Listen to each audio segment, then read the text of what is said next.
came here when I was 4 years old. I went to school and started my experience at a Catholic school where no one spoke Spanish, and so my first year in school was not a successful year. I went directly into the first grade and did not go to kindergarten, nor did I attend preschool. And because I didn't speak English, I was held back a year. But I have to tell you that a few years later, after transferring to a public school and ending up in a classroom with a fantastic teacher, I did so well. I learned the English language and then was double promoted. So I made up the year that I lost as a result of not speaking English. And of course, during those days, there was no bilingual education. And so I like to tell the story that when I was elected to the Illinois Senate, the very first speech that I gave on the Senate floor when I arrived was a speech to stop an amendment that was being debated, sponsored by a Republican, that would have stripped funding from bilingual education in the state of Illinois. It would have done away with bilingual education. And I got up on the Senate floor and spoke passionately about my experience and how I went from having failed the first grade because I didn't speak English to now being on the floor of the Illinois Senate as the first Latino elected in the history of the state of Illinois, and now in a position to do what the community sent me there to do, and that was to defend the interests of my constituents. And I was very passionate about the importance of transitional bilingual education in the state of Illinois. And the amendment was withdrawn. So that was my first act, official act in the Illinois Senate. And of course, I wasn't nervous. It was interesting because I thought all along that the first time I would get up to speak on the Senate floor, I would be nervous. But because I felt so strongly about it, I was angry that there was this attempt being made to strip funding away, that I just talked about my experience, and it turned out to be my first victory in the Illinois Senate. So I'm very proud of that.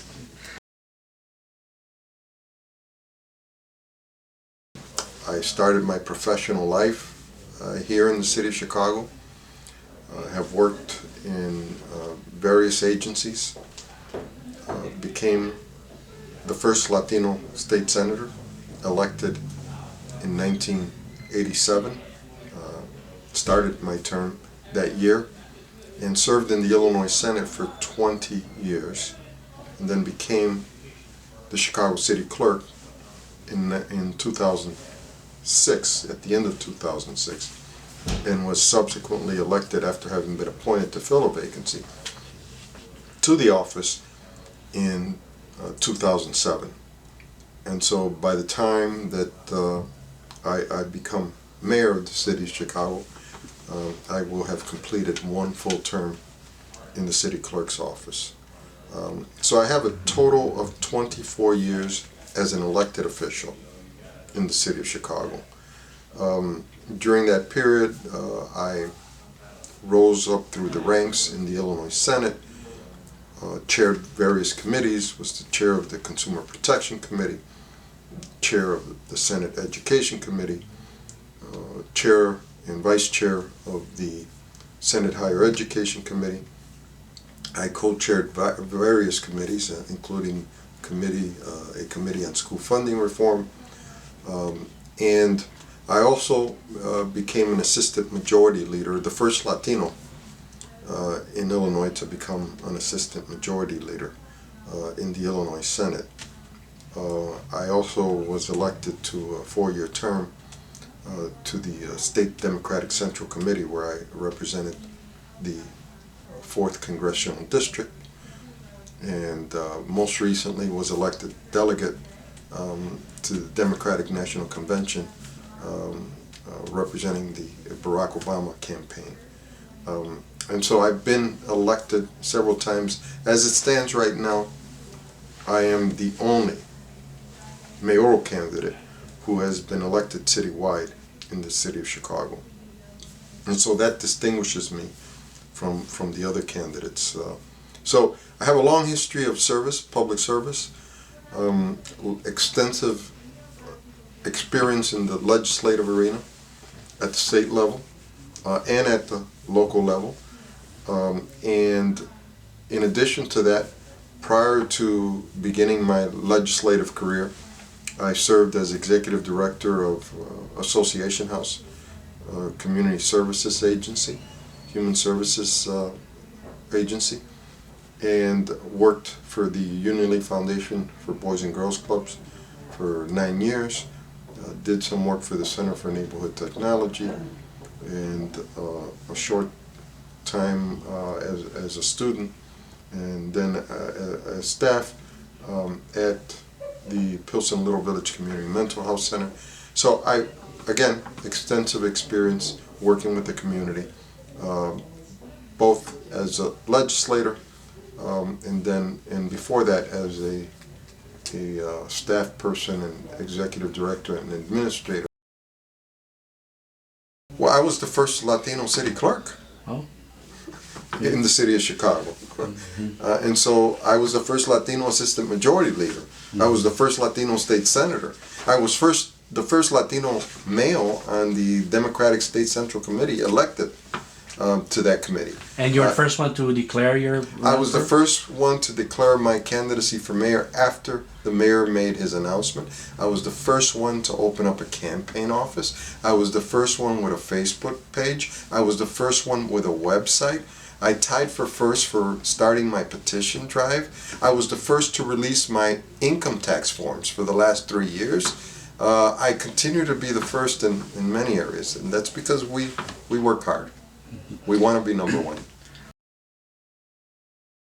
It'll be the biggest challenge facing the next mayor because the current budget was pieced together using one-time revenue sources, like the money that was given to us by way of the lease of the meters in the Skyway. And so it is a real challenge. But we have to find ways of cutting the budget without hurting essential services. I'm a former social worker. I'm a human services person. I'm very oriented towards serving people. That's what I did for many years before becoming a legislator, and then I served people as a legislator because my district office was a social service agency as well as a legislative office because people came to me with all kinds of needs that we needed to help address. So I want to make sure that as we trim down the budget further, because it has to be done, that we protect frontline workers and frontline services. And so we've got to look at layers of the bureaucracy that could be trimmed down without adversely affecting the services that the city delivers. We've got to make some changes in how we collect our garbage. It has been estimated that if we change to a grid system, in other words, change how garbage collection is done rather than on a ward-by-ward basis, change it to a grid system where the garbage will still be collected in a timely manner, but how it's done will change. If we change that, we can save $25 million. And so I've said that we have to come up with about at least $100 million, if not more, in cuts. And then we've got to use TIF dollars, 50 million, maybe more, and we've got to use other means of saving dollars. That will not come right away. I have said that I would support the privatization of Midway Airport if a portion of those dollars are used to fund our pensions that are in dire need of dollars as well. And so I'm not opposed to privatization. What I don't want repeated is what happened with the meters, where a proposal was approved by the mayor's office, and then within a matter of 2 days, it was presented to the council and voted on by the council. And now after the fact, people are looking at it and saying, it was a bad deal. We don't want to go through that again. Whenever we privatize, we have to go through a process that is a deliberative process that fully engages the public and the city council in looking at the proposals and making sure that whatever it is that is finally put to a vote, whatever proposal for privatization is put to a vote, is one that is a proposal that is solid and one that will benefit the taxpayers. And we're saying to the city council, you have to assume more responsibility for the tough decisions that need to be made by city government. So and you've got to cast your votes. So there will be definitely That's right. a dialogue with the council member. Chicago has been known as a strong mayor, weak council town. I want a strong mayor and a strong council. I want them to share the responsibility for making those tough decisions about where we're going to cut and about where new revenues are going to come from. Mm-hmm. You know, when I was working at the Boys and Girls Club in 1974, we had that year almost 1,000 murders in the city of Chicago. This year, we've had a little over 400. That's what we had last year. So half of the number that we had in 1974. But as you stated, it doesn't matter whether it's 1,000 or 435 or 3. Someone ends up losing a life and families are affected. So one murder in the city of Chicago is too many.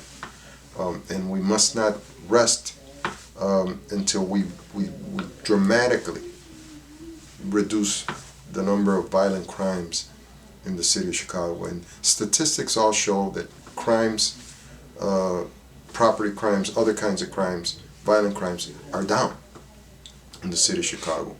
But statistics also show that the violence is concentrated in particular areas of the city, neighborhoods. And so we need to look at the deployment of police officers. There are currently 900 vacancies in the police department. So we are short of personnel in the police department. Those vacancies have to be filled. But as we fill those vacancies, we've got to create what I prefer to call a mobile force that can then be deployed to areas that are in need of additional assistance, of additional manpower beyond the designated manpower levels. What we don't want to do is say to a community that because their crime rate is low, we're going to pull police officers from you. That should not happen. We've got to maintain the current levels of manpower in those police and then use the additional police officers to create these mobile units that can move and focus in on areas that are in greater need. Now, in addition to that, the CAPS program, the community policing program, has not functioned very well. As a matter of fact, in the last couple of budgets, it's been cut considerably. I want to reinvent community policing in the city of Chicago. I want to see beat officers walking down the street. I want to see beat officers establishing relationships with community organizations and businesses in the area, and moving away from just this one meeting where people show up and provide an address of a hot spot and then that's it, and then they go home. Community policing means people working together to solve problems and to make their streets safer. Community policing is not one meeting and then during the summer one march, stop the violence, and then everybody goes home and that's it. And so I want a revamping of the community policing program, as well as the increase in manpower. And then we have to zero in on a couple of other areas. What do we do with ex-offenders? There are areas of the community where there's concentrations of people who are parolees, ex-offenders. Those individuals we have to put to work. And a lot of them want to turn their lives around. They don't want to go back to jail. And so right now, with unemployment being 10% or higher in many community areas, 10% is the official figure, but it's much higher in many community areas. We have to find ways of putting these individuals to work. And the other individuals that we have to put to work are our youth. You know, in order to keep them in school. We still have a dropout rate of about 40% or higher than 40% for Latinos, and about 50% or higher than 50% for African Americans. With all the businesses that we have here, downtown businesses, we have to do a better job of connecting our youth to employment opportunities, part-time youth employment opportunities that are in-school employment opportunities. And so that's another area. I'd like to create a Chicago Youth Corps. When I was a young man, I benefited from my participation in the Neighborhood Youth Corps, which was federally funded, the old NYC program.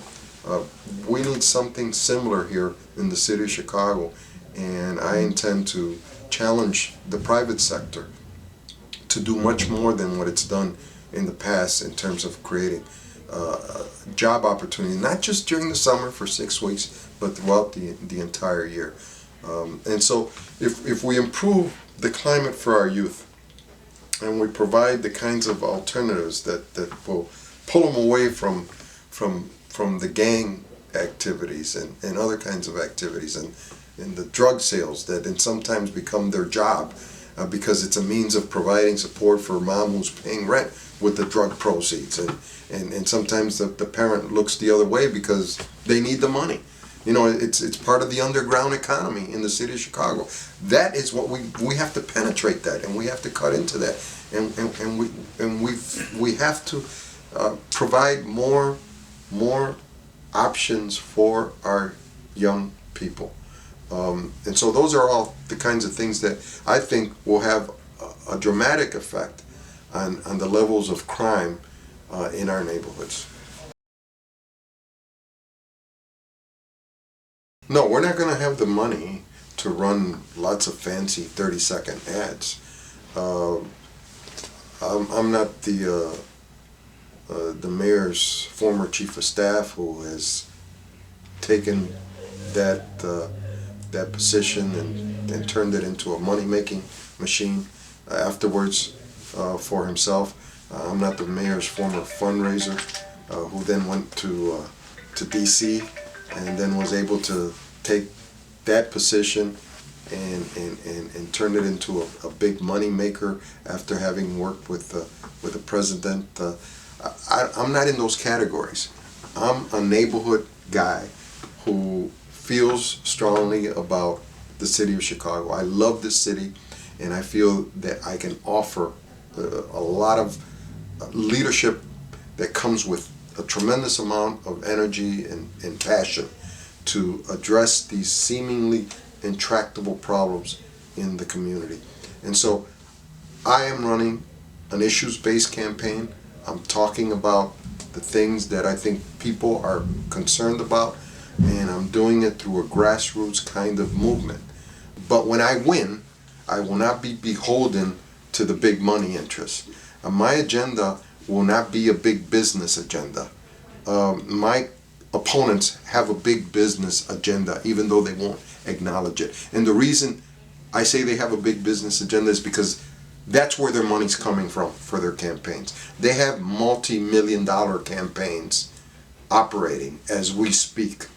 That is not what I want. I want the little person to be the ones who put me in office, not big business, because then I will not be beholden to the big business.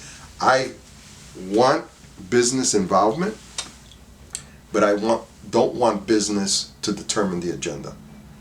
I want a partnership with business because we need business to thrive in the city of Chicago, but I don't want business to drive my agenda, because my agenda calls for balanced growth, balanced development, and it calls for doing a lot of things in the neighborhoods that need to be done. Will I be supportive of business? Of course I will. I want big business to thrive in the city of Chicago. But as they get TIF dollars, I want them to create jobs. As they benefit from their place here in the city, I want them to create jobs for the neighborhoods. That's what's important to me. And so my agenda will be a broad agenda that prioritizes the development of neighborhoods.